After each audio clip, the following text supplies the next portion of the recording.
अस्सलाम वालेकुम स्टूडेंट्स। हम अपना चैप्टर इनकम फ्रॉम बिजनेस उसको कर रहे थे। कुछ थोड़े से हमारे प्रैक्टिस क्वेश्चंस हैं, इनको एक दफ़ा करते हैं ताकि हमने प्रीवियस कुछ लेक्चर्स में जो कॉन्सेप्ट पढ़े हैं आप लोगों के वो कॉन्सेप्ट मज़ीद क्लियर हो जाए। अच्छा, क्वेश्चन नंबर वन करते हैं कि एक एंटिटी है, ठीक है, उसने परचेज़ किया है एक एसेट जिसकी कॉस्ट है 70,000। अच्छा, उसको सब्सिडी रिसीव हुई है गवर्नमेंट से और वो कितने की रिसीव हुई है? 15,000 की। अब हमने कैलकुलेट करनी है कॉस्ट ऑफ एसेट और हम अज्यूम करेंगे कि जो सब्सिडी है वो एग्जेम्प्ट है टैक्स से। अच्छा, अब आपको याद होगा कि हमने इस केस में कहा था कि जब आपकी सब्सिडी एग्जेम्प्ट होगी, ठीक है, तो इस केस के अंदर आपको गवर्नमेंट ये कहेगी कि भाई हमने आपको बेनिफिट दे दिया सब्सिडी को एग्जेम्प्ट करके, आपको सब्सिडी के ऊपर कोई टैक्स नहीं देना।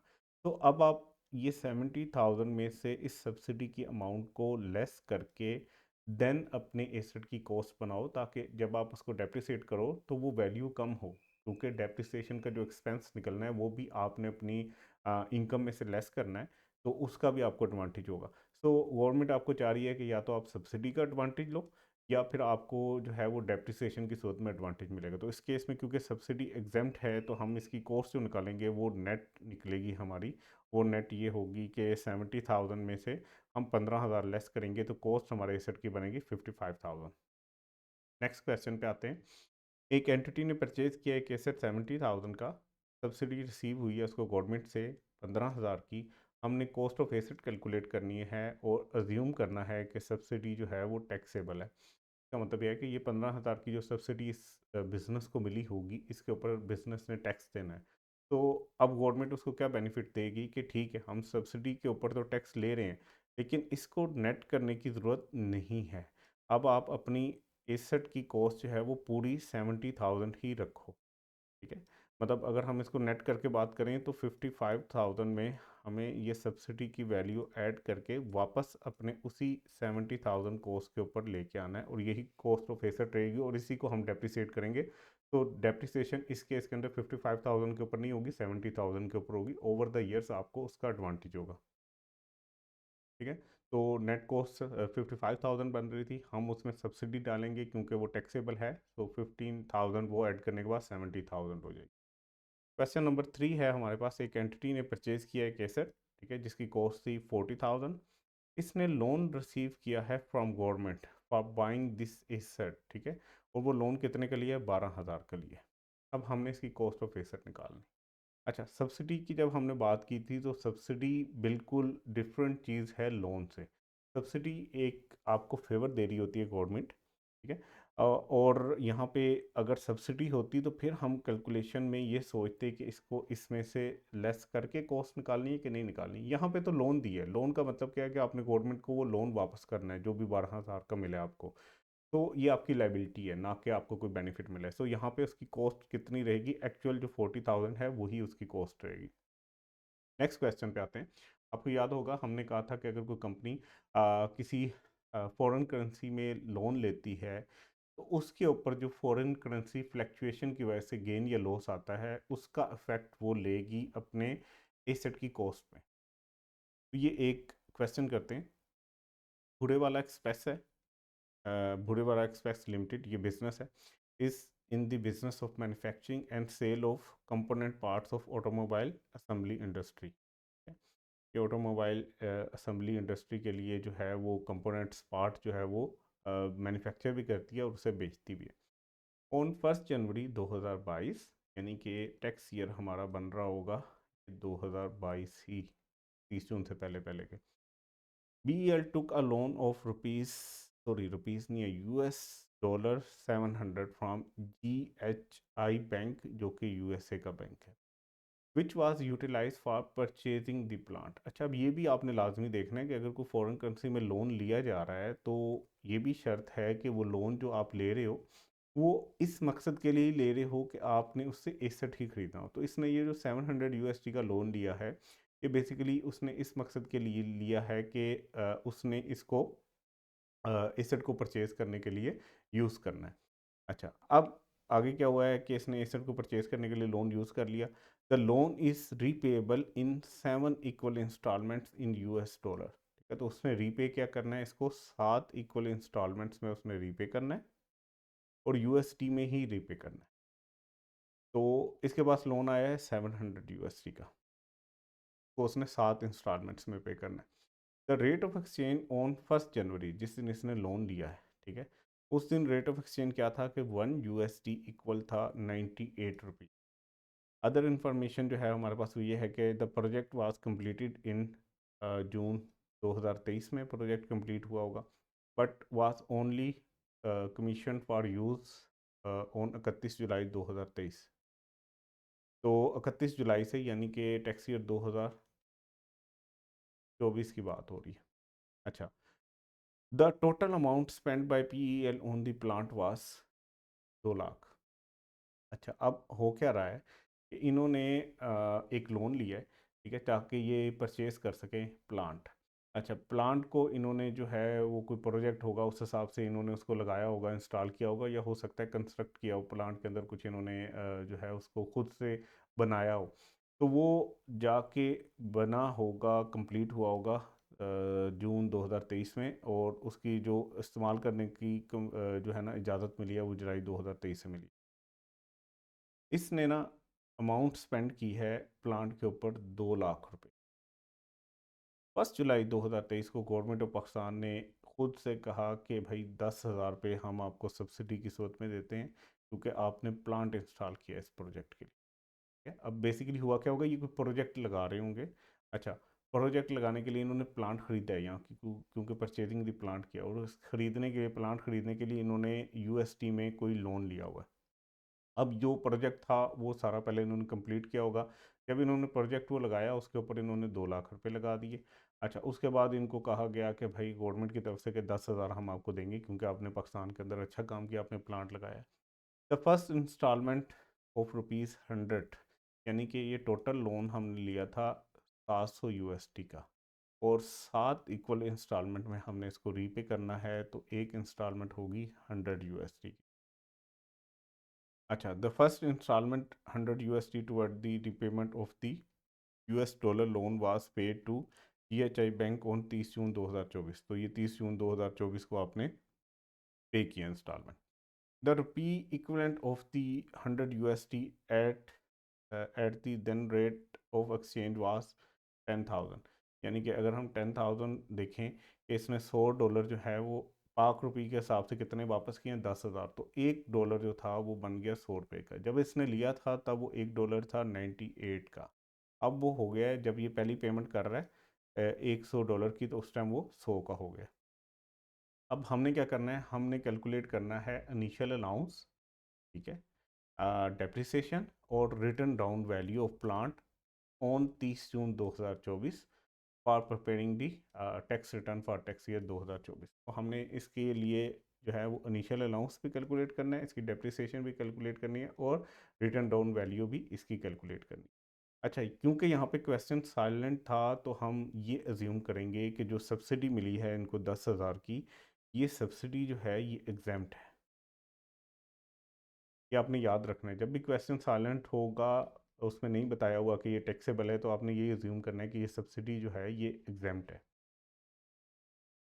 अच्छा, अब हमने क्या करना है कि हमने देखना है कि अगर सब्सिडी एग्जाम्प्ट है, तो ये इन्होंने जो प्लांट लिया है या प्लांट ख़रीदा है, ये कितने का हुआ है, प्लांट इन्होंने ख़रीदा कितने का है, तो वो हमें यहाँ पे बताया गया था कि इन्होंने कितने पैसे स्पेंड किए हैं, 2 लाख रुपए। तो इनको जो इन्होंने स्पेंडिंग की है प्लांट के ऊपर वो है 2 लाख रुपए। अच्छा, अगर सब्सिडी एग्जाम्प्ट हो तो हमें पता है कि उसको नेट करके कॉस्ट में लिखना होता है। तो नेट कॉस्ट जो प्लांट की बन गई है, ठीक है, वो बन गई है 2 लाख माइनस जो 10,000 की सब्सिडी मिली है इनको। तो ये हमारे पास आ गई फीस 1,90,000। अच्छा, क्यों ये हमने किया इसको, क्योंकि ये सब्सिडी जो थी ना ये एग्जाम्प्ट थी। अच्छा, उसके बाद हमें ये देखना है कि भाई इसने 30 जून के टाइम पे हम कर रहे हैं ना, तो इस डेट के अंदर अंदर इन्होंने ज़ाहिर सी बात है कि एक इंस्टॉलमेंट भी पे की है USD 100 की, ये इंस्टॉलमेंट भी पे की है। तो हमने ये भी पढ़ा हुआ है कि जब आपने कोई लोन लिया हो किसी एसेट को परचेज करने के लिए और वो लोन लिया हो फॉरेन करेंसी के अंदर, और जब आप उसकी रीपेमेंट करोगे तो फॉरेन करेंसी की फ्लैक्चुएशन की वजह से जो अफेक्ट आ रहा होगा उसको आपने एसेट की कॉस्ट के अंदर इनकॉर्पोरेट करना है। तो हमें एक काम करना पड़ेगा, हमें इसकी वर्किंग करनी पड़ेगी। वर्किंग ना मैं इधर ऊपर कर रहा हूँ। अच्छा, अब हम इस वर्किंग में बेसिकली करेंसी गेन या लॉस निकाल। अच्छा, जब हमारे पास इनफ्लो हुआ था, exchange rate at the time of inflow, तो उस टाइम जो था वो कितना रेट चल रहा था, 98, जब हमारे पास इनफ्लो हुआ था, जब हमने लोन लिया था। और ये रेट जो था eight the time of outflow जो था वो कितना था, तो वो था 100। का मतलब ये है कि हमें $2 का $1 के ऊपर जो है वो फॉरेन करेंसी लॉस हुआ है। तो हमने लोन की रिपेमेंट कितनी की है, USD 100 मल्टीप्लाई बाय 2, तो हमें जो टोटल लॉस हुआ है वो हुआ है 200 का। तो अब इस लॉस को हमने इनकॉर्पोरेट करना है अपने एसेट की कॉस्ट के अंदर। तो हमारे पास एसेट की कॉस्ट इतनी आ रही थी, इसके अंदर हमने ऐड लेस करना है, क्योंकि अब हमें लॉस हुआ है तो हमें ये लॉस जो है वो FPR की तरफ से इजाज़त है कि इस लॉस को अपने एसेट की कॉस्ट का पार्ट बना लो, ताकि आहिस्ता आहिस्ता इसको डेप्रिसिएट कर सको और एक्सपेंस ले सको। तो हम यहाँ पे इसको ऐड कर लेंगे। लॉस देखें, लॉस की नेचर होती है डेबिट, या एसेट की नेचर भी होती है डेबिट। तो जब भी लॉस होगा तो ये इसमें ऐड हुआ करेगा। गेन की नेचर होती है क्रेडिट, जब भी गेन होगा तो वो इसमें से लेस होगा। ठीक है, लॉस ने ऐड होना है और गेन ने लेस होना है। तो हम करेंसी गेन लॉस जो है वो लेते हैं।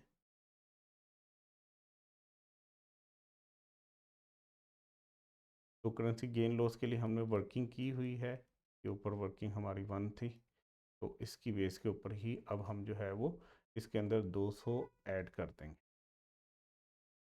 तो अब हमारे पास जो कॉस्ट आ गई है वो कितनी बन गई है, वो बन गई 1,90,200। अच्छा, अब हमें पता है कि हमने यहाँ पे कैलकुलेट करना है कि अगर कोई इनिशियल अलाउंस है वो और डेप्रिसिएशन, उसके बाद रिटर्न डाउन वैल्यू। तो प्लांट है तो हमें पता है प्लांट के ऊपर 25% जो है वो इनिशियल अलाउंस मिलता है। तो इनिशियल अलाउंस ले लेते हैं, और वो होगा 190,200 मल्टीप्लाई बाय 25%। तो ये हमारे पास आ जाएगा 47,550 उसके बाद हमारे पास जो वैल्यू बच गई वो बच गई, अगर ये हम इसमें से लेस कर दें इसकी कॉस्ट में से, तो हमारे पास वैल्यू बच गई 1,42,650। अब इसके ऊपर जो है इसको WDV ट्रीट करते हुए हम इसके ऊपर जो है वो डेप्रिसिएशन जो है वो कैलकुलेट कर सकते हैं। और प्लांट के केस में डेप्रिसिएशन जो है वो 15% उसका रेट है। तो 142,650 मल्टीप्लाई बाय 15%, तो हमारे पास जो डेप्रिसिएशन आ रही है वो आ रही है 21,398 रुपये। ये इसमें से लेस कर देंगे तो हमारे पास आ जाएगी WDV, वो आ जाएगी 1,21,252। ये हमारे पास WDV आ। तो हमारे पास ये सोल्यूशन भी है, इसको आप देख लीजिएगा। सही है, ये हमने वर्किंग भी की हुई है इसकी। नेक्स्ट चलते हैं। एक एंटिटी ने डिसाइड किया कि उसने फाइनेंस करनी है cost of purchasing a plant, मतलब एक प्लांट परचेज करना है, उसके लिए उसको फाइनेंस की ज़रूरत है, तो वो लोन लेगा फॉरेन करेंसी का। It obtained loan amounting to rupees USD 2,000 on 1 May when exchange rate was, उस टाइम एक्सचेंज रेट था एक USD बराबर था 140 रुपये। अच्छा, 29 June first repayment was USD 300, और ये एक्सचेंज रेट जो था 1 जून को फर्स्ट रीपेमेंट जो उन्होंने की है 30 जून को, वो $300 की। When exchange rate was $1 equal to 137 का। एसर जो परचेज़ किया है वो 5 लाख का किया है। सब्सिडी जो रिसीव हुई है फ्रॉम गवर्नमेंट से वो हुई है 20,000, जो कि टैक्सेबल है, ठीक है? उसके ऊपर टैक्स लगना है। अच्छा, अब इस केस के अंदर जब सब्सिडी मिली है और वो टैक्सेबल है, सो हमें नेट करके सब्सिडी के जो है ना वो कॉस्ट हमें निकालनी पड़ेगी, और उसके बाद फिर हम इसके अंदर फॉरेन करेंसी का जो भी गेन लॉस है वो हम करेंगे। तो हमारे पास जो कॉस्ट आई है, हमने यहाँ पे कॉस्ट ऑफ एसेट सिर्फ कैलकुलेट करना है। कॉस्ट जो आ रही है वो बेसिकली आ रही है नेट होके सब्सिडी के।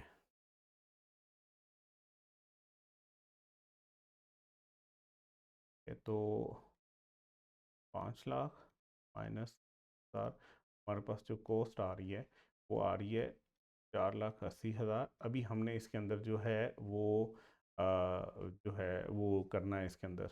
अच्छा सॉरी, ये टैक्सेबल थी। टैक्सेबल के केस में तो हमने इसको ऐड बैक नहीं करना होता, बिल्कुल ऐसे ही है, कॉस्ट बढ़ानी है। सॉरी, टैक्सेबल है तो कॉस्ट बढ़ानी है, ठीक है? तो नेट हमने इतनी ले ली, इसके अंदर हम ऐड कर देंगे सब्सिडी, ठीक है? तो वापस ग्रॉस अमाउंट पे लेके जाएंगे। सॉरी, मैंने गलत आपको कह दिया पहले, ये टैक्सेबल थी। तो ये हमारे पास आ गई जितनी ये हमारी इसकी ग्रोस अप वैल्यू थी, मतलब टोटल जितना हमने परचेज करने पे खर्चा किया वो। अब हम आ जाते हैं कि इसकी जो फॉरेन करेंसी की पहली पेमेंट हुई है 300 यूएसडी की, उसमें हमें कितना फॉरेन करेंसी गेन या लॉस हुआ है। अच्छा, जब हमने इनफ्लो किया था यानी कि लोन लिया था, उस टाइम हमारे पास एक्सचेंज रेट था 140 का। जब आउटफ्लो हुआ है तो उस टाइम है 137 का। तो हमारे पास जो वैल्यू आ रही है वो आ रही है 3 रुपये की, और ये गेन हुआ है। देखें, आपने जब लोन लिया तो 140 के हिसाब से आपने लिया, पे करना है तो 137 के हिसाब से, तो मतलब 3 रुपये का आपको गेन हो रहा है। अब इस गेन को हम मल्टीप्लाई करवा देंगे 300 से, तो हमारे पास जो आंसर आ रहा है वो आपके पास टोटल 900 का गेन हो रहा है। तो इसको हम यहाँ पे गेन को इसमें से लेस कर देंगे, ठीक है? करेंसी गेन है, तो ये 900 है वो इसमें से लेस कर देंगे, तो हमारे पास इसकी कॉस्ट आ गई 499,100। तो ये हमारे पास इसकी कॉस्ट आ गई। ये हमारे पास आंसर है इसका। नेक्स्ट क्वेश्चन पे चलते हैं। यू परचेज एन एरोप्लेन, ठीक है, आपने एरोप्लेन खरीद लिया है भाई 200 मिलियन का 1 जनवरी 2015 को। उन 1 जनवरी 2019 को सीट्स इसकी हमने बेच दी। Fair value of seats and other aeroplane on 1 January 2015, जब हमने ये एसेट कब खरीदा था, अपना एरोप्लेन खरीदा था 1 जनवरी को 2015 को, तो 200 मिलियन का खरीदा था हमने, एक साथ सारा खरीदा था। अब हम क्या कर रहे हैं, हम उसकी सिर्फ सीट्स को बेच रहे हैं। 2019 में जाके 15 को खरीदा, 2019 में उसकी सीट्स को बेच रहे हैं, ठीक है? जो फेयर वैल्यू थी ना जब आपने 1 जनवरी को ख़रीदा था, वो थी 20 एंड 190 मिलियन रिस्पेक्टिवली, ठीक है? यानी कि फेयर वैल्यू सीट कितने की थी, 20 मिलियन की, और एरोप्लेन जो बाकी उसका पार्ट था वो 190 मिलियन। हमारे पास फेयर मार्केट वैल्यू जो है वो प्लेन के दोनों पार्ट्स की, जो कि अब सेपरेट सेपरेट आप उसको ट्रीट करके बेच रहे हो, वो हमारे पास जो है वो इतनी आ गई। अब हमने बेची क्या है, सिर्फ जो है ना वो सीड्स बेची हैं, ठीक है? तो सीड बेचने के लिए हमने कैलकुलेट करनी है उसकी कॉस्ट, ठीक है, ताकि कंसिड्रेशन में से कॉस्ट लेस करने के बाद सीड की हमें गेन लॉस के बारे में पता लग सके। तो हमने ये जो था टोटल ख़रीदा था 200 का, 200 मिलियन का, और 200 मिलियन में से 20 मिलियन जो था वो सीड्स की फेयर मार्केट वैल्यू थी। और इन दोनों को अगर हम सम कर लें तो इन दोनों को सम करने के बाद 210 मिलियन बनता है, ये थी टोटल की वैल्यू। तो 200 मिलियन मल्टीप्लाई बाय 20 मिलियन, जो कि सिर्फ सीड्स की ही फेयर मार्केट वैल्यू थी जिसने आपने ख़रीदा था, और 210 मिलियन जो कि टोटल प्लेन की वैल्यू थी जो आपने 200 में ख़रीदा था। उसके बाद आपके पास जो है ना कॉस्ट आ जाएगी 19.05। ये कॉस्ट किसकी आ गई, सिर्फ सीड्स की। अब अगर हमें क्वेश्चन के अंदर ये बताया होता कि कंसिडरेशन क्या है सीड की, तो वो हमने ले लेनी थी। देखिए, कंसिडरेशन होती कि आपने सीड बेची है 25 रुपए की, तो इसमें से हम लेस कर देते, जो कॉस्ट निकली है ये वाली, और इसमें से अकोमोडेटेड डेप्रिसिएशन लेस करने के बाद यहाँ पे पहुँचना था। अब आपके पास एक कॉस्ट आ गया, इसके ऊपर आप डेप्रिसिएशन निकाल सकते हो 2015 का टैक्स ईयर, 2016, 2017, 2018 और 2019। ठीक है, तो वो यहाँ से WDV सीट की निकाल सकते थे, क्योंकि आपके पास कॉस्ट निकल आई थी। ये आपने इन बेसिस के ऊपर इसको जो है वो अपोर्शनमेंट कर ली थी अपनी इस 200 मिलियन की कॉस्ट को। तो वो कॉस्ट जो भी WDV आती है वो इसमें से लेस करते, तो बाकी हमारे पास गेन या लॉस आ जाता। चलें नेक्स्ट टॉपिक स्टार्ट करते हैं। Consideration received. कंसिडरेशन रिसीव का मतलब क्या है? जो आपको कोई भी एसेट बेचने के लिए कंसिडरेशन रिसीव होती है, उसका मतलब क्या है? This section deal with the consideration received on disposal of. मतलब ये जो सेक्शन है 77, ये डील करता है जो कंसिडरेशन आपको रिसीव हो रही होती है on disposal of capital asset, securities, immovable property और बिजनेस एसेट्स, यानी कि टेंजिबल इनटेंजिबल एसेट। ये सेक्शन हम जहाँ पे भी पढ़ेंगे, मतलब इस सेक्शन की एप्लीकेशन क्या है, हर तरह के एसेट पे हो रही है। आपके कैपिटल एसेट्स पे भी हो रही है, आपकी सिक्योरिटीज़ पे भी हो रही है, आपकी इमूवेबल प्रॉपर्टी पे हो रही है, और आपके बिजनेस एसेट्स पे भी हो रही है। मतलब ये कंसिडरेशन वाला जो हमारा सेक्शन है, ये बहुत जनरल बात कर रहा है। ये हर तरह के एसेट्स के बारे में जो कंसिडरेशन समझी जाएगी उसकी बात कर रहा है। कंसिडरेशन रिसीव जो है उन consideration received on disposal of an asset shall be, वो क्या होगी? टोटल अमाउंट रिसीव्ड, जो आपको रिसीव हुई है, या फेयर मार्केट वैल्यू, वो एसेट जितने की उसकी फेयर मार्केट वैल्यू थी। इनमें से जो हायर होगी उसको हम समझा करेंगे कि ये कंसिडरेशन रिसीव हुई है। फॉर एग्जांपल, आपके पास ये एक बिल्डिंग थी, ठीक है। इस बिल्डिंग की कॉस्ट आपके पास से आ रही थी 10 मिलियन। हम अज्यूम करते हैं कॉस्ट 10 मिलियन थी। अब आप इसको जब बेचने जा रहे हो, तो बेचने कितने की जा रहे हो? 15 मिलियन की। ठीक है? ये आपको रिसीव होनी है, या रिसीव होगी होगी जब आपने बेचा होगा, अमाउंट रिसीव इतने की। लेकिन फेयर मार्केट वैल्यू थी, वो थी उस टाइम 18 मिलियन। तो अब हमने जब गेन लॉस निकालना है, तो हमने इन दोनों में से जो हायर वैल्यू है, यानी 18 मिलियन, उसको अज्यूम करना है कि वो कंसिडरेशन रिसीव हुई है। The consideration received on disposal of an asset shall be total amount received or its fair market value, whichever is higher, including the fair market value of any consideration received in kind determined at the time of disposal. तो अगर आपने in kind में पैसे लिए हैं, पैसे नहीं लिए होंगे आपने, इन काइंड में क्या आपने, अगर फॉर एग्जांपल ये प्रॉपर्टी बेचनी थी, तो ये जो है ना, आपको पैसे, हो सकता है ये आपको कैश की सूरत में ना मिला हो 15 मिलियन। उसने कहा हो कि भाई आप अपनी 10 मिलियन वाली ये बिल्डिंग मुझे दे दो, मेरे से 15 मिलियन वाली ले लो। ठीक है, तो आपने उस सूरत में भी ये करना है कि अगर कैश में हो तो फिर भी आपने ये देखना है कि अमाउंट कितनी रिसीव हुई है और उसकी फेयर मार्केट वैल्यू क्या है। और अगर कैश के अलावा अमाउंट नहीं रिसीव हुई, आपको कोई इन काइंड उन्होंने चीज़ दी है, तो उसकी फेयर मार्केट वैल्यू भी देख लेना, तो उसके हिसाब से कंपैरिजन कर सकना। अच्छा, हो सकता है ये इस केस में ये हुआ हो कि भाई हमारे से 8 मिलियन की तुम एक जो है ना और बिल्डिंग ले लो, ये 10 मिलियन वाली हमें दे दो, प्लस साथ हम तुम्हें जो है ना वो 7 मिलियन का कैश दे देते हैं। तो ये काइंड में मिल गया आपको 8 मिलियन, एक और बिल्डिंग की सूरत में, और ये कैश की सूरत में मिल। तो इसकी 8 मिलियन जो काइंड में मिला है, इसकी फेयर मार्केट वैल्यू और प्लस ये कैश मिला के आपके पास 15 मिलियन बना। लेकिन आपने अपनी बिल्डिंग की जब देखी उसकी वैल्यू क्या है, तो वो फेयर मार्केट वैल्यू थी 18 मिलियन। तो इनका कंपैरिजन करने पे हायर वैल्यू क्या बन गई? 18 मिलियन। तो सिंपल रूल है क्वेश्चन में, जब भी कंसिडरेशन रिसीव की बात आए तो आपने दो चीज़ें देखनी है। एक, क्वेश्चन में बताया होगा कि आप इतने पैसों में बेच रहे हो, और दूसरा ये बताया होगा कि उस एसेट की फेयर मार्केट वैल्यू क्या है। तो दोनों में से जो हायर है उसको एज कंसिडरेशन के तौर पे ट्रीट करना आपने।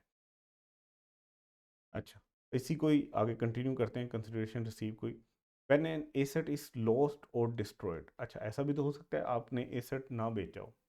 डिस्पोजल में हमने ये पढ़ा था कि आप एसेट को बेच दो, आपका वो लॉस्ट हो जाए, डिस्ट्रॉय हो जाए, तो उस सूरत में भी एसेट तो डिस्पोज हो गया। तो जब कभी आपका एसेट लॉस्ट हो जाए या डिस्ट्रॉय हो जाए, तब भी कंसिडरेशन रिसीव आपने लेनी है। और उसमें क्या क्या शामिल हो सकता है? हो सकता है कि किसी से आग लगी हो, आपने उससे पैसे लिए हो कि भाई तुमने मेरा एसेट जलाया तो बदले में मुझे पैसे दो, तो उसने हो सकता है आपको कंपनसेशन दे दी हो। ठीक है, एसेट गुम जाए, उसके बदले में आप हो सकता है कंपनसेशन मांग लो। हो सकता है डिस्ट्रॉय हो जाए, उसके अगेंस्ट कंपनसेशन मांग लो, तो जो कंपनसेशन आ रही है ये उसकी कंसिडरेशन समझी जाएगी, ठीक है। या इंडेमनिटी, ठीक है। हो सकता है आपने केस किया हो और उसके बाद आपको इंडेमनिटी दी गई हो कि यार गलती से हमारे से आपका एसेट गुम गया या डिस्ट्रॉय हो गया तो बदले में आप पैसे ले लो। या हो सकता है आपने डैमेजेस भी रिसीव किए हों किसी पर्सन से, ठीक है। तो ये तीनों चीज़ें किस सूरतों में मिल सकती हैं? ये तीनों चीज़ें मिलती जुलती हैं, मतलब आपका एसेट या तो गुम गया है या वो डिस्ट्रॉय हो गया, तबाह हो गया। उसके बदले में आपको कंपनसेशन भी मिल सकती है, इंडेमनिटी भी मिल सकती है, डैमेजेस भी मिल सकते हैं। कहाँ से मिल सकते हैं? इंश्योरेंस पॉलिसी के तहत मिल सकते हैं, इंडेमनिटी या कोई और एग्रीमेंट है उसके तहत मिल सकते हैं, या आपने कोई केस की सेटलमेंट की है, ठीक है। आप केस करने जा रहे थे, उन्होंने कहा भाई बताओ मुकमका कर लेते हैं, हमसे गलती से डिस्ट्रॉय हो गया या गुम गया है, तो कितने में ये बात ख़त्म करनी है। तो हो सकता है सेटलमेंट की सूरत में इनमें से कोई चीज़ मिल गई, हो सकता है ये दोनों चीज़ें मिल सकती हैं, इनमें से हो सकता है तीनों चीज़ें मिल रही हैं।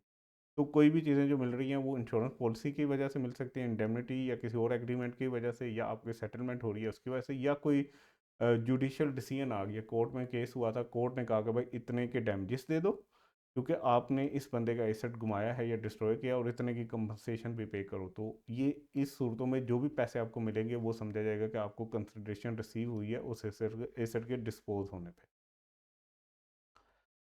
एक एग्जांपल कर लेते हैं, ठीक है। एग्जांपल के मुताबिक जो है वो मिस्टर दानिश जो हैं, इसके एक कार थी, ठीक है, और टैक्स की WDV उस कार की आ रही थी 2,50,000, और 1 जुलाई 2015 पे there was a severe accident, एक एक्सीडेंट हुआ किस डेट को? 1 जनवरी 2016 को। तो टैक्स ईयर 2016 की बात कर रहे हैं। 2016 के ही स्टार्ट में आपके पास जो WDV आ रही थी 2,50,000 आ रही थी, और 1 जनवरी 2016 के अंदर एक्सीडेंट हुआ इन विच कार वाज डैमेज, और कार डैमेज हो गई। दानिश ने बेच दी उस कार को 1 फेब 2016 को, कितने की? 1 लाख रुपए की, ठीक है। And from insurance company he goat an additional amount of 6 lakh रुपए उसको क्लेम मिल गया इंश्योरेंस कंपनी ने। इंश्योरेंस कंपनी क्या कहती है भाई? इंश्योरेंस कंपनी ये कहती है कि आप हमसे अपनी गाड़ी की इंश्योरेंस करवाओ, अगर कोई एक्सीडेंट हुआ तो हम आपको इतने पैसे दे देंगे। तो उन्होंने आपको 6 लाख रुपए दे दिए, ठीक है। Tax depreciation for car is 15%। तो आपने प्रॉफिट चार्जेबल टू टैक्स निकालना है कि अगर कोई प्रॉफिट हो रहा है। तो इस केस में कंसिडरेशन हम क्या समझें, ठीक है। तो कंसिडरेशन जो होगी आपकी वो ये होगी कि एक तो आपने गाड़ी, जो आपके पास टूटी फूटी गाड़ी पड़ी थी 1 लाख की, वो बेची प्लस आपने 6 लाख रुपया जो है वो इंश्योरेंस कंपनी से लिया। इन दोनों को मिला के हमारे पास आ गया 7 लाख ये कंसिडरेशन है। लेस हम इसमें से कर देंगे WDV, और कौन सी WDV होगी? टैक्स की। अच्छा, हमें यहाँ पे रेट भी दिया हुआ है। रेट इसलिए दिया हुआ है कि एग्जामिनर ये चाह रहा है कि भाई आप इस WDV, ये तो ओपनिंग थी, इस साल की दोबारा डेप्रिसिएशन इसके ऊपर चार्ज करो, ताकि इस रेट से आप बहक जाओ और एक और डेप्रिसिएशन चार्ज करो। लेकिन याद रखना है डिस्पोजल के साल में हम डेप्रिसिएशन चार्ज नहीं करते, तो WDV हमने यही लेनी है, ठीक है। तो हमारे पास जो गेन आ रहा है वो आ रहा है 4,50,000।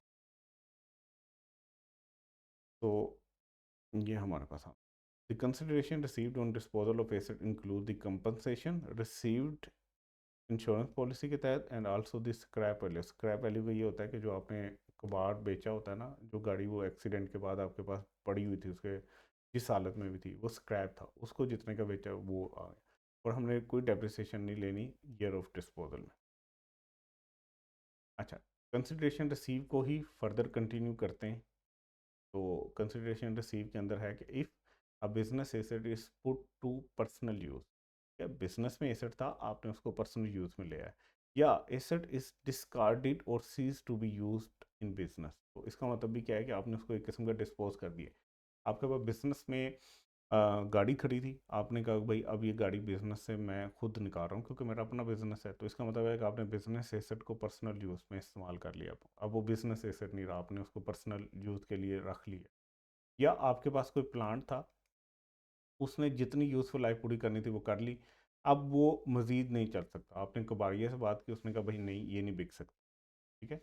तो हम नहीं खरीद रहे, आपने कहा चलो भाई इसको डिस्कार्ड कर दो, इसको आग लगा दो, इसको फेंक दो, ठीक है। या आपको हो कि भाई उसको हम चलाना छोड़ देते हैं कि पड़ा रहे स्टोर के अंदर, इसका मतलब यह है कि डिस्पोज हो गया। इस सूरत में consideration receive shall be the fair market value on the date of event took place. तो जिस डेट के ऊपर आपने बिजनेस एसेट को पर्सनल यूज़ के लिए डाल दिया, वो डेट, या जिस एसेट को आपने उसको डिस्कार्ड कर दिया या उसको बिजनेस में यूज़ करने से ख़त्म कर दिया, रोक दिया, ठीक है, सीज का मतलब होता है रोकना, उस डेट के ऊपर जो फेयर मार्केट वैल्यू थी कि अगर आप उसको मार्केट में बेचते तो कितने का होता, वो उस इवेंट के ऊपर जो फेयर मार्केट वैल्यू है वही उसकी कंसिडरेशन रिसीव समझी जाएगी।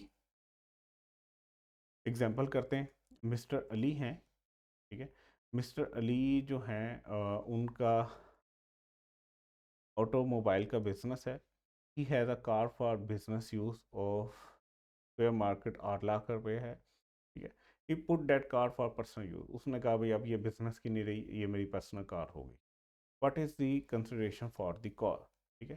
तो सिंपल है, if a business asset put into personal use, अगर इस तरह का क्वेश्चन आता है तो आपने उसको स्टेटमेंट फॉर्म में इसी तरह लिखना है, सिर्फ वहाँ पे ये ना लिख देना कि इतना है। तो आपने कहना है if a business asset put into personal use is consideration received shall be the fair market value on the date of disposal took place, ठीक है, transfer car from business to personal use. तो यहाँ पे इसकी fair market value 8 lakh थी, तो वही consideration समझी जाएगी। फर्दर इस सेक्शन को पढ़ते हैं। The actual consideration received by a bank or leasing company approved by commission, ठीक है, for an asset leased by the company to another person। अब बात हो रही है कि एक बैंक है, बैंक का नाम है से कि यूबीएल, या एक लीजिंग कंपनी है और एक लीजिंग कंपनी है, इन दोनों की बात हो रही है। अगर तो बैंक है तो कोई मसला नहीं, अगर ये कंपनी है जो लीजिंग कंपनी है तो ये लाजमी SECP यानी कमिश्नर से इसने अप्रूवल लिया होगा और फिर ये लीज कर सकेगी, है। तो यही बात हो रही है कि अगर बैंक या कोई लीजिंग कंपनी जो कि अप्रूव्ड हो कमिश्नर से SECP से, अगर इन्होंने लीज एसेट किया हो, इन दोनों में से किसी एक ने भी अगर कोई से एक गाड़ी जो है वो लीज पे दी हुई है किसी और बंदे को, तो उसके लिए जो एक्चुअल कंसिडरेशन रिसीव होगी ना,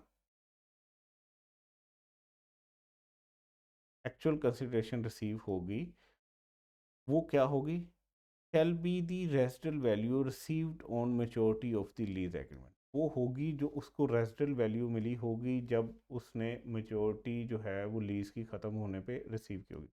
ये गाड़ी इन्होंने इस बंदे को दी हुई थी, ठीक है, अब इसकी लीज की टर्म ख़त्म होगी, लीज मेच्योर होगी। अब जो पैसे ये इसको देगा, अगर इसने इससे ली है या इससे ली है तो इसको जो पैसे देगा मेच्योरिटी के ऊपर, वो कंसिडरेशन होगी।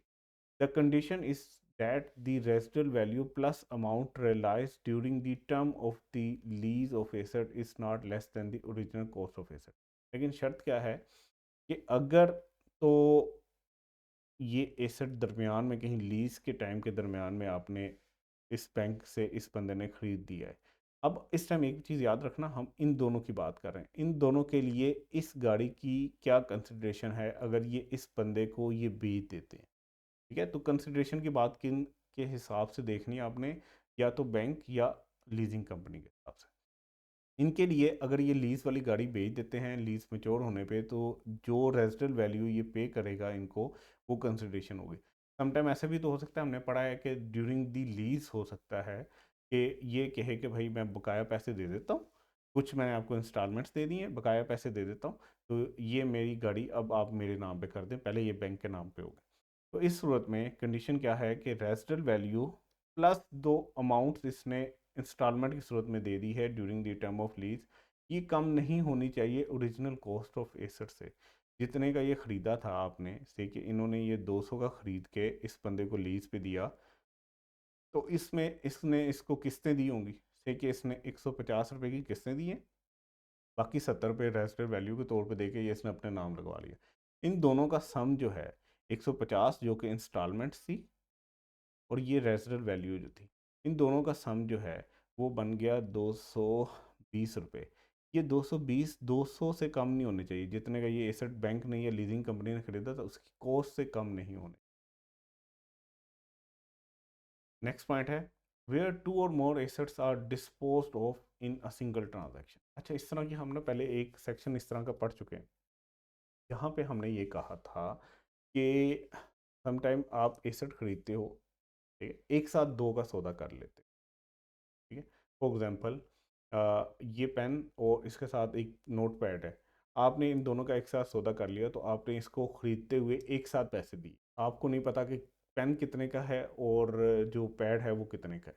तो ये थी कॉस्ट की बात। इसके ऊपर हमने कहा था कि भाई जिस दिन आपने खरीदा है उस दिन की फेयर मार्केट वैल्यू देख लो, उस हिसाब से इन दोनों की फेयर मार्केट वैल्यू के हिसाब से इन दोनों के ऊपर जो है ना कॉस्ट को अपोर्शन कर। अब बात हो रही है कि अगर आप दो चीज़ें एक साथ बेच रहे हो, ठीक है, फॉर एग्जांपल एक बंदे का ये भी घर है और बिल्कुल साथ ये भी घर है। इसके पास एक बंदा आया, उसने कहा भाई मुझे ये घर बेचने हैं, इसने कहा बिल्कुल बेचने हैं। इसने कहा भाई सौदा करो एक साथ दोनों। इनका सौदा हो गया से के 50 मिलियन का, अज्यूम करते हैं 50 मिलियन का इनका सौदा हो गया। अब इसने 50 मिलियन दे दिए। अब जो बंदा बेचने वाला था उसने कहा भाई रुको, मुझे बताओ कि ये 50 मिलियन में से इसका कितना है, इसका कितना। उसने कहा भाई ये बात ना करो, मैंने तुमसे दोनों का एक साथ सौदा किया, तो ये कंसिडरेशन इन दोनों की है। अब मसला ये है कि इसकी कॉस्ट अलग होगी, इसकी कॉस्ट अलग होगी। ये हो सकता है एक साल पहले ख़रीदा हो, ये एक साल बाद ख़रीदा हो। इसके ऊपर जो टैक्स की डेप्रिसिएशन है वो अलग होगी, इसके ऊपर अलग होगी। सो हमें इन दोनों की कंसिडरेशन अलग अलग चाहिए। तो उससे रिलेटेड ये हमारा सेक्शन है, वो कहता है where two or more assets, यानी एक से ज़्यादा एसेट्स जब भी आप डिस्पोज करो एक सिंगल ट्रांजैक्शन में, एक साथ उनका सौदा हो, the actual consideration for each asset is not specify, और इस पे आपको पता ना हो कि इसके अगेंस्ट कितना पैसा मिला है, इसके अगेंस्ट कितना पैसा मिला है। The total consideration received shall be apportioned, आपको अपोर्शन करना पड़ेगा between the asset disposed of in proportion to their respective fair market value at the time of transaction.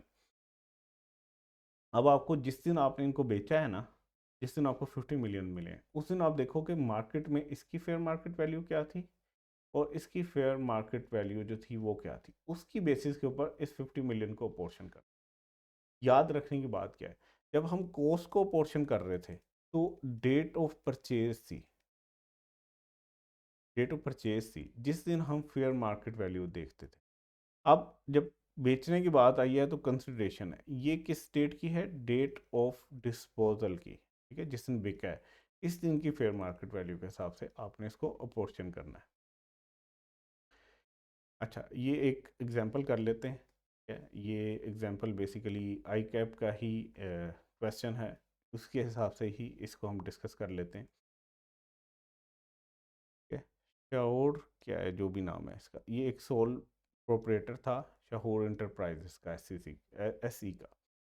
On 31 January 2008 SE sold a factory building including land of ₹10 million, for ₹10 million, sorry. इसने क्या किया, building plus land दोनों का एक साथ सौदा किया, कितने में, 10 million. At the time of disposal fair market value of the land and building were, अब इसकी फेयर मार्केट वैल्यू और इसकी फेयर मार्केट वैल्यू जिस दिन इसने बेचा, बेचा कितने का, इतने का। फेयर मार्केट वैल्यू थी 3 मिलियन और इसकी थी 5 मिलियन। ठीक है, the land and building were acquired on 1 July 2006 at the cost of 2 million and 6 million. इसकी कॉस्ट कितनी थी, 2 मिलियन, इसकी कॉस्ट कितनी थी, 6 million. The tax WDV on building on 30 June 2007 was 5.4 million. Compute taxable income under correct head for tax year 2008। अब इस question के अंदर ना आई कैप ने बड़े ही तरीके से आपसे दो तीन कॉन्सेप्ट जो हैं वो टेस्ट किए। एक तो टेस्ट ये किया है, जो भी हम सेक्शन पढ़ रहे हैं, कि कंसिडरेशन एक साथ दोनों की मिली है। ठीक है, 10 मिलियन मिला है उसके लैंड और बिल्डिंग दोनों के लिए एक साथ। ठीक है, तो आपको कंसिडरेशन दोनों की अलग अलग नहीं पता। एक तो ये कॉन्सेप्ट टेस्ट कर लिया। दूसरे नंबर पे आई कैप ने आपका ये कॉन्सेप्ट टेस्ट किया है कि भाई यहाँ पे बिल्डिंग जो है वो डेप्रिसिएट हो रही होगी और लैंड डेप्रिसिएट नहीं हो रही होगी। तो क्या बच्चों को इस चीज़ का भी पता है। ठीक है, तीसरा कॉन्सेप्ट यहाँ पे ये डिस्कस किया है कि जो बिल्डिंग है ये तो जब बिकेगी तो इस पे जो गेन आएगा या लॉस आएगा ये तो इनकम फ्रॉम बिजनेस में जाएगा। लेकिन जो लैंड है ना, इसका गेन और लॉस जो है ये जाता है सेपरेट ब्लॉक के अंदर। ये जो इमूवेबल प्रॉपर्टी का गेन या लॉस आता है ये सेपरेट ब्लॉक की इनकम, ठीक है। इस बात को बहुत अच्छे से याद रखना है आपने। तो ये डिफरेंट हेड्स में भी इन्होंने ट्रीट होना है, ठीक है।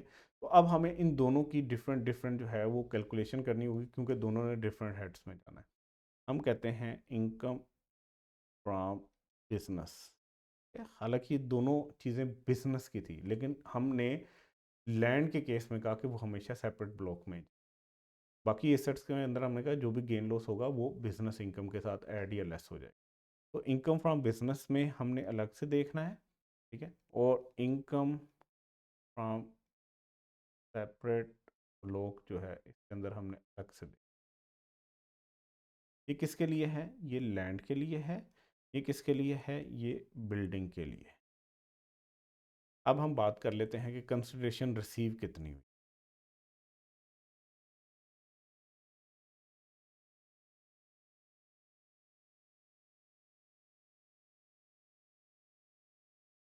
कंसिडरेशन रिसीव के लिए से कि हम वर्किंग वन करते हैं, और वर्किंग वन हम कर लेते हैं बिल्डिंग के लिए। तो बिल्डिंग की जब हम बात करते हैं तो 10 मिलियन टोटल कंसिडरेशन रिसीव हुई है। 10 मल्टीप्लाई इसको कर देते हैं हम, जो इसकी जिस दिन बेची है उस दिन जो बिल्डिंग की फेयर मार्केट वैल्यू थी वो 5 थी। और दोनों की अगर हम बात करें, सॉरी, ये यहाँ पे देखिए ज़रा, इसको पढ़ते हैं। लैंड की फेयर मार्केट वैल्यू 3 थी, बिल्डिंग की 5 थी, ठीक है। तो इन दोनों की मिला के जो फेयर मार्केट वैल्यू थी वो थी 5 और 3, मतलब टोटल ये 8 रुपये बन रही है। 3 जो है वो 3 मिलियन लैंड की थी और 5 मिलियन जो थी वो बिल्डिंग की थी। तो हमने क्या किया, 10 जो टोटल कंसिडरेशन मिली, इसमें ये जो बिल्डिंग की फेयर मार्केट वैल्यू थी eight the time of disposal उसके साथ इसको मल्टीप्लाई किया, और फिर देखा उस टाइम इन दोनों की फेयर मार्केट वैल्यू कितनी थी। तो 3 जो थी वो लैंड की थी, 5 बिल्डिंग की थी, तो दोनों के 8 थी। तो हमारे पास जो कंसिडरेशन रिसीव आ गई वो आ गई 6.25 मिलियन, ठीक है। ये मिलियन आ गई। तो हमारे पास कंसिडरेशन रिसीव हुई है 6.25 मिलियन। अच्छा, अब हमने इसमें से टैक्स की डेप्रिसिएशन के साथ लेस करने के बाद जो हमारे पास आ रहा है ना WDV, वो टैक्स की WDV वो इसमें से लेस करनी है, ठीक है। टैक्स की WDV जो है वो इसमें से लेस करनी है, तो हमें एक चीज़ याद रखनी पड़ेगी, ठीक है।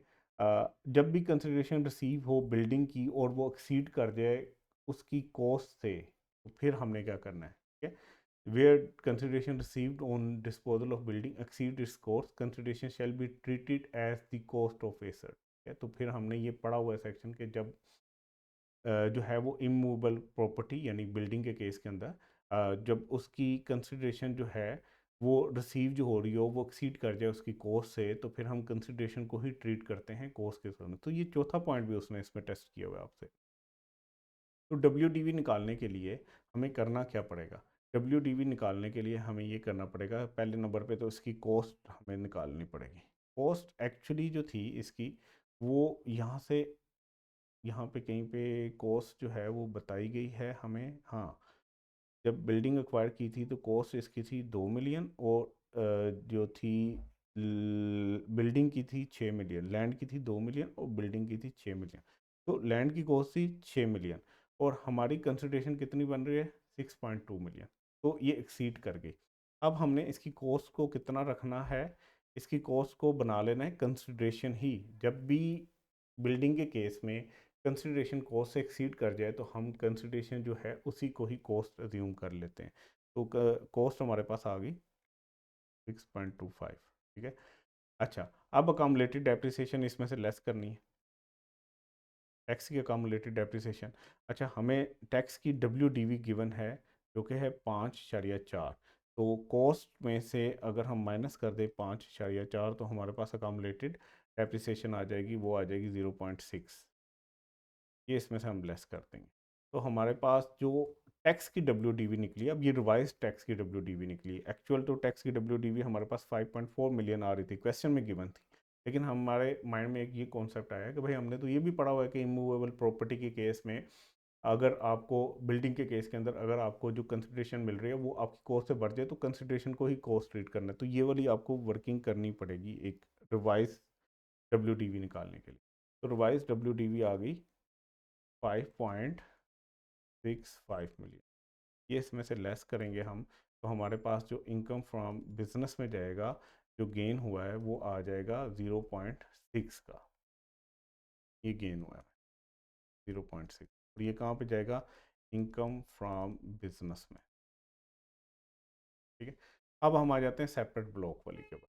कंसिडरेशन निकालनी है, सो हमें वर्किंग 2 करनी पड़ेगी। कंसिडरेशन निकालने के लिए हमने कहा कि हमें टोटल जो है वो कंसिडरेशन रिसीव हुई है 10 की। लैंड की जो फेयर मार्केट वैल्यू है जिस दिन हमने बेची है वो 3 है, और दोनों को मिला के अगर फेयर मार्केट वैल्यू देखें 3 + 5 तो 8 बनती। तो हमारे पास जो लैंड की कंसिडरेशन आ गई वो निकल आई 3.75। तो यहाँ पे 3.75 मिली। अच्छा, इसकी कॉस्ट हमें क्वेश्चन में सीधी सीधी गिवन है, इसके ऊपर तो डेप्रिसिएशन होती ही है, नहीं है तो मसले कोई नहीं। अच्छा, इसकी कॉस्ट गिवन है, तो 2 इसमें से 2 मिलियन इसमें से लेस कर दो आप, ठीक है, तो आपके पास गेन लॉस आ गया 1.75 मिलियन।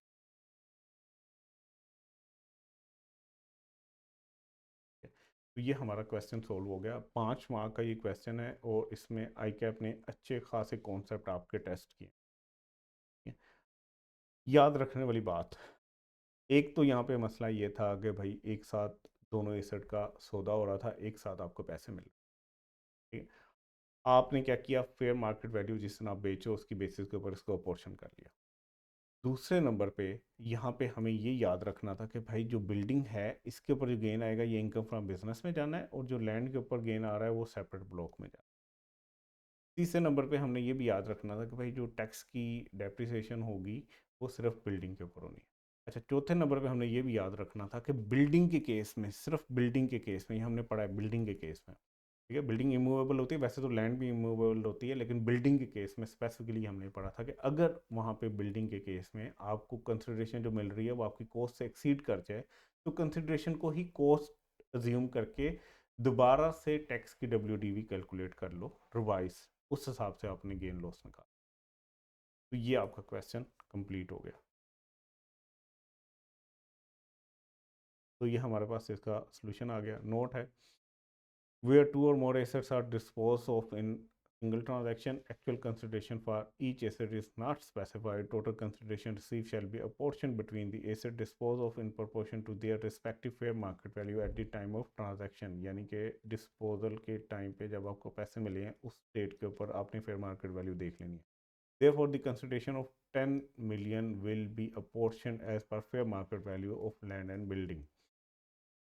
नोट नंबर 2 हमारे पास है, where consideration receive on disposal of building exceed its cost, the consideration shall be treated as cost of the. अच्छा, यहाँ पे हमारा वो टॉपिक कंसिडरेशन वाला कंप्लीट हो गया। नेक्स्ट टॉपिक की तरफ आते हैं, purchase of immovable property in cash. अगर आप जो है वो परचेज कर लो कोई इमूवेबल प्रॉपर्टी कैश की सूरत, if immovable property having fair market value, ठीक है, फेयर मार्केट वैल्यू कहाँ से पता चल जाएगी? FPR ने फेयर मार्केट वैल्यू दी होगी, और अगर वो नहीं पता चल रही तो DC रेट दिया होगा, ठीक है, जो भी इनमें एप्लीकेबल हो। If the immovable property having fair value, fair market value greater than 5 million, अगर ये 5 मिलियन से ऊपर हो जाए, मतलब कि आपने परचेज की है इमूवेबल प्रॉपर्टी और वो परचेज कर लिए कैश में, ठीक है, तो उस सूरत में क्या है कि अगर तो इमूवेबल प्रॉपर्टी की फेयर मार्केट वैल्यू ग्रेटर हो 5 मिलियन से और आपने उसको परचेज कर लिया कैश में, then it will have the following implication. तो फिर इसके ये असरात होंगे, ये नतीजे होंगे। Number 1, such amount shall not be treated as cost for computation of gain of any disposal।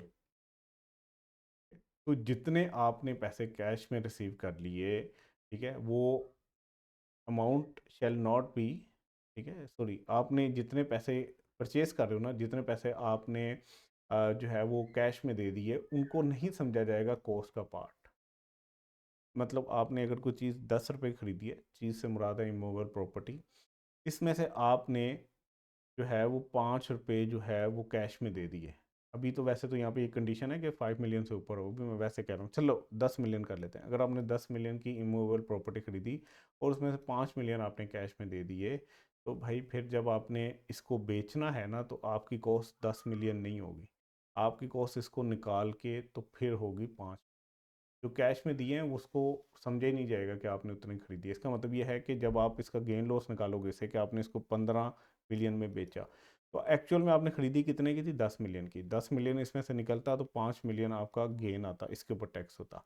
लेकिन क्योंकि आपने खरीदते वक्त 5 मिलियन जो था वो कैश में दे दिया, जो कि आपने बड़ी गलत बात की, टैक्स वाले बड़े नाखुश हैं आपसे, तो अब आपको 15 मिलियन जो मिले हैं उसमें से आप 10 मिलियन ही निकाल सकते, 5 मिलियन निकाल सकते हो कैश वाला पोर्शन छोड़ के। तो अब आपको 10 मिलियन के ऊपर जो गेन निकला है, 10 मिलियन का गेन निकला है, इसके ऊपर टैक्स देना। तो एक तो इसकी ये इम्प्लीकेशन है। दूसरे नंबर पे ये है, सच पर्सन शैल पे a penalty of 5% of fair market value paid in cash. जितनी आपने फेयर मार्केट वैल्यू कैश में पे किया है उसका 5% जो है आपने पेनल्टी भी देनी है। मतलब बहुत ही गुस्से में है इस केस के अंदर आपसे एफपीआर वाले। वो आपको चाह रहे हैं कि आप कभी भी इमूवेबल प्रॉपर्टी खरीदो तो उसके पैसे कैश में ना दें। क्योंकि जिससे आप खरीद रहे हो उसको आपने कैश में पैसे दिए, तो हो सकता है वो अपनी जो सेल है वो कम पैसों में शो करे, वो कैश वाला बैंक में ना जमा करवाए कैश, और कहे कि भाई मैंने तो बेची, ये सस्ती है, तो उसका जो है गेन कम हो सकता है। तो आपको बहुत ही डिस्करेज किया जा रहा है कि भाई आपने जब भी इमूवेबल प्रॉपर्टी परचेज करनी है तो कैश में पेमेंट।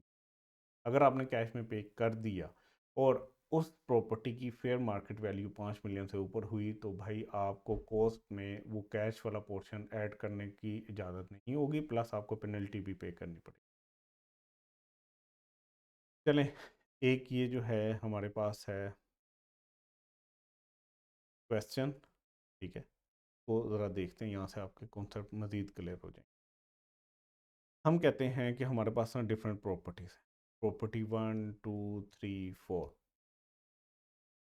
ये प्रॉपर्टीज़ हैं। इनकी कॉस्ट ऑफ परचेज जो है वो ये है, एक की 4 मिलियन है, एक की 3.5 मिलियन है, एक की 95 मिलियन है, और एक की 103 मिलियन है। आपने कुछ अमाउंट कैश में पे कर दी जब आपने परचेज़ किया।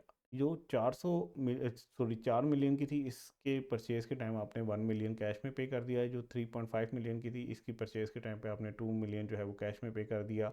जो 95 मिलियन की थी इसकी परचेज़ के टाइम पे आपने 3 मिलियन कैश में पे कर दिया। जो 103 मिलियन की थी इसकी परचेज़ के टाइम पे आपने 12 मिलियन कैश में पे। अब देखते हैं कि ये सेक्शन हम पे एप्लीकेबल है या नहीं। ये अगर फेयर मार्केट वैल्यू इसकी लेस देन 5 मिलियन है तो फिर ये सेक्शन हमारे ऊपर अप्लाई ही नहीं होता। अगर 4 मिलियन की आपने प्रॉपर्टी खरीदी है, 40 लाख की, उसमें कुछ कैश में पे कर दिया, तो फिर कोई डरने की बात नहीं है, फिर हमारे ऊपर ये सेक्शन अप्लाई नहीं होता।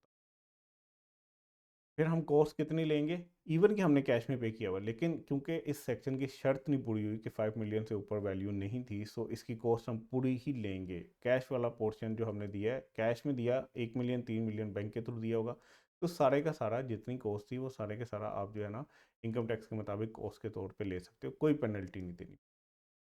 3.5 मिलियन, 5 मिलियन से कम है तो इसके ऊपर भी सेक्शन अप्लाई नहीं होना। तो सारी की सारी आपको कॉस्ट अलाउ होगी कि आप उसको अपने एसेट की कॉस्ट का पार्ट बना सकते हो, कोई पेनल्टी नहीं है। यहाँ पे है 95 मिलियन, 5 मिलियन से तो बहुत ऊपर है भाई, 90 मिलियन 5 मिलियन से ऊपर है, तो यहाँ पे यस ये सेक्शन अप्लाई होगा, ग्रेटर है 5 मिलियन। तो अब आपको कॉस्ट कितनी इनकम टैक्स के मुताबिक रिकॉर्ड करने की इजाज़त है। वो कॉस्ट है आपको 95 मिलियन जितने की आपने वो ख़रीदी है, माइनस 3 मिलियन जो आपने कैश में पे किया, ये लेस कर दो इसमें से, तो बाकी जो बच गया है ये आपको कॉस्ट के तौर पे लेने की इजाज़त है। और प्लस आपको पेनल्टी भी देनी पड़ेगी 5%, जितना आपने कैश में पे किया है इसका 5% पेनल्टी भी देनी पड़ेगी। फिर प्रॉपर्टी 103 मिलियन वाले की बात करते हैं तो ये भी 5 मिलियन से ज़्यादा है, तो यस इसके ऊपर भी सेक्शन अप्लाई होगा। अब आपको इजाज़त कितनी होगी कॉस्ट में लेने की, -12 मिलियन, तो 91 मिलियन कॉस्ट में लेने की इजाज़त है, और ये 5% जो है इसका वो आपको पेनल्टी के तौर पे भी देना होगा। एक एग्जांपल करते हैं, ठीक है। हमारे पास है कि 15 जनवरी 2021 को मिस्टर ए ने सोल्ड कर दिया घर जो कराची में था उसका, कितने का, 15 मिलियन का। 5 मिलियन से ज़्यादा हो गया, ठीक है, ये 5 मिलियन से ज़्यादा। ही परचेज दिस हाउस अच्छा नहीं, ये तो इसने बेचा है ना, इतने का बेचा है, ये तो कंसिडरेशन है, इसी को तो हम नहीं देखेंगे। इसने परचेज किया था हाउस जुलाई 2020 को, कितने का, 19 मिलियन का। हाँ, ये यहाँ पे देखोगे 5 मिलियन से ये ज़्यादा है, out of which ₹6 million was paid in cash. इसमें से उसने 6 मिलियन कैश में पे कर। अच्छा अगर ये कैश में पे ना करता, अगर ये कैश में पे ना करता तो कंसिडरेशन इसको कितनी मिली है बेचने के ऊपर, वो कंसिडरेशन मिली है 15 मिलियन। ठीक है, और अगर ये कैश में कुछ भी ना पे करता तो इसकी कॉस्ट होती 19 मिलियन की। ठीक है, 19 मिलियन की। ठीक है, तो इसको क्या करना पड़ता कि इसको भाई लॉस हो जाता, तो इसको टैक्स ना दे। लेकिन इस केस के अंदर कंसिडरेशन जो हमें मिली है वो है 15 मिलियन। कॉस्ट जो है वो अब 19 मिलियन नहीं है, 19 मिलियन माइनस 6 मिलियन, क्योंकि 5 मिलियन से ज़्यादा इसकी कॉस्ट थी। उसमें से 6 मिलियन तो इसने क्या कर दिया, कैश में पे कर दिया, तो ये इसमें से लेस करेंगे हम। तो बाकी हमारे पास जो बच गया वो बच गया 13 मिलियन। ये अब इसकी कॉस्ट समझी जाएगी, तो इसको जो गेन हुआ वो 2 मिलियन का है। प्लस जो है 6 मिलियन का इसने 5% जो है वो पेनल्टी भी देनी है, यानी कि इसने 3 लाख रुपए की पेनल्टी, तो इसको टैक्स भी ज़्यादा देना पड़ा और पेनल्टी भी देनी हो गया। तो ये हमारा सॉल्यूशन था। अच्छा, exemption on capital gain. Capital gain जो है जब भी आप सेल करते हो प्रॉपर्टी, वो एग्जाम्प्ट होता है फॉर डिपेंडेंट हो। अगर कोई भी बंदा जिसको प्रॉपर्टी बेचने पे कैपिटल गेन हो रहा है वो एग्जाम्प्ट हो जाएगा। अगर वो बंदा डिपेंडेंट था किसी शहीद का, a person who dies during service of PFA, Pakistan air force या फेडरल या प्रोविंशियल गवर्नमेंट, इनके जो बच्चे वगैरह होंगे, यानी इनकी वाइफ स्पाउस बच्चे वगैरह जो भी होंगे जो उसके ऊपर डिपेंडेंट होंगे, जो बेचारा शहीद हो गया है, ठीक है, या जो काम कर रहा है और वो फोत हो गया, तो उनके लिए कैपिटल गेन जो है वो प्रॉपर्टी के ऊपर एग्जाम्प्ट होगा। चलें, ये इंशाल्लाह हम कल कर लेंगे। ये दूसरे लेक्चर के अंदर हम डिस्कस करेंगे। आज का लेक्चर यहाँ पे ख़त्म करते हैं। अपना ख्याल रखिएगा। अल्लाह हाफ़िज़।